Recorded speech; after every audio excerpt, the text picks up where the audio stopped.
Андрей, но ведь, понимаете, как процесс рано или поздно так или иначе закончится. Карина Акоповна пойдет защищать других людей. А нам с вами, как гражданам российским, во всем этом болотце жить.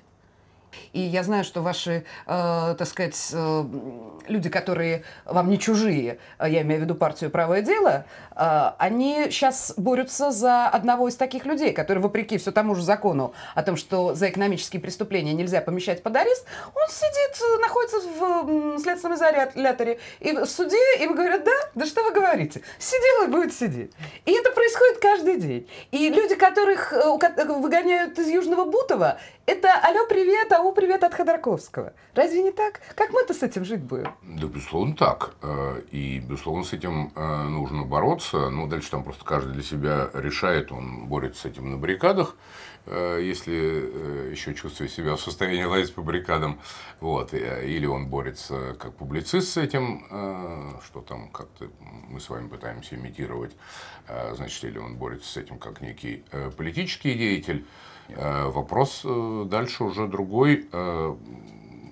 Значит, можно ли это изменить и какими средствами? Хватит ли политической воли у того, кто явился инициатором этого закона? Хватит ли, скажем так, тоже политической воли у тех, кто этому противостоит? И опять же, и где будем мы с вами? Потому что место нам с вами уже четко указано. К сожалению, уровень социальной активности, он, конечно, чрезвычайно низкий. Уровень вовлеченности людей в публичную политику. Поэтому, собственно говоря, два варианта. Либо мы ждем некой экономической катастрофы, которая очень быстро все это изменит. Это то, что мы пережили в 90-91 году, когда, ну, с одной стороны, безусловно, там демократизация, но она бы оставалась уделом все-таки там узкой группы демократически ориентированной интеллигенции. То есть, короче говоря, у нас есть два варианта. Либо ждать маны небесной сверху, да, ну просто либо...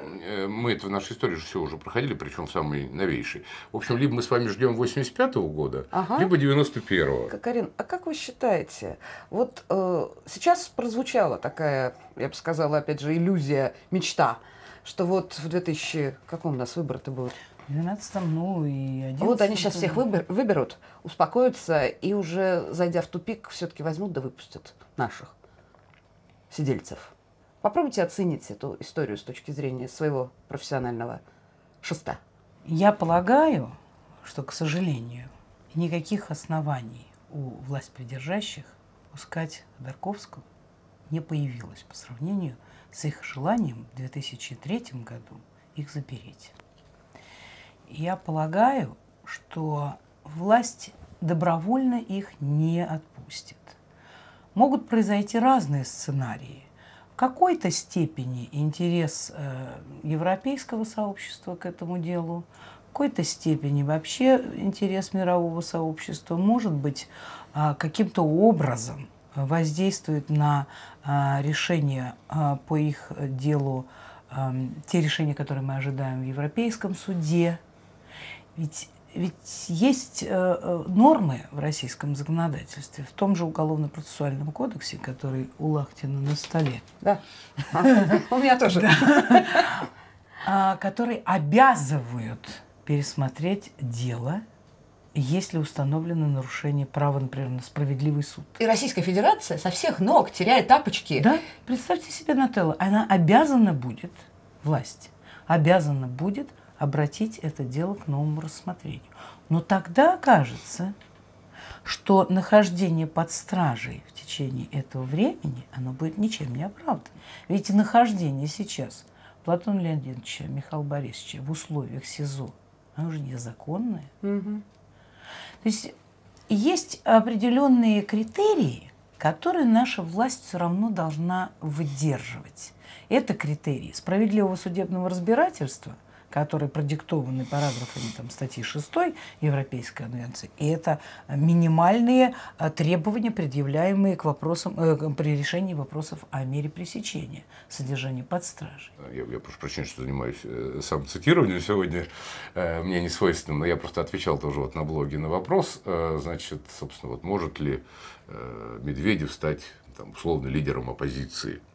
Вот. Ну вот я написал, что для этого тогда, если Дмитрий Анатольевич захочет это все сделать всерьез и выиграть выборы, ему надо сделать несколько знаковых шагов. Выпустить... Ну, например, два. Первое – выпустить Ходорковского, а второе уже как следующий шаг – уволить Путина. Ну, поводы можно найти. Ну вот, мне кажется, что я не уверен, что это произойдет завтра. Интересная конструкция. И послезавтра тоже. Но мне кажется, что вот такого рода надежды, они менее иллюзорны, чем надежда на то, что Запад нам поможет. Я совершенно не согласна, что Запад потерял интерес к этому делу. Когда они знают, что я приезжаю по другим делам, приезжаю по делу Политковской часто, приезжаю по тому же делу Игоря Сутягина, которого мы представляем в Европейском суде, и если узнают, что я веду дело Ходорковского, вопросов масса. Единственное, что сейчас тональность вопросов совершенно изменилась. Какая? Теперь не спрашивают, виновен или не виновен. Спрашивают, что будет.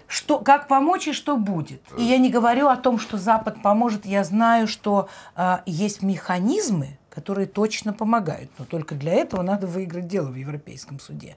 И, скажем, парламентская ассамблея все, что могла уже в своих резолюциях по делу ЮКСа, теперь уже неоднократных резолюциях, все уже выразила. И это мнение Запада.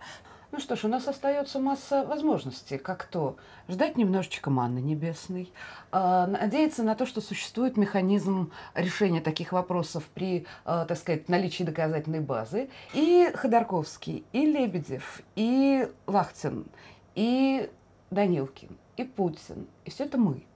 То есть как бы разруха, она сами знаете где, не в сортирах, а в головах. Это программа «Территория гласности». Спасибо.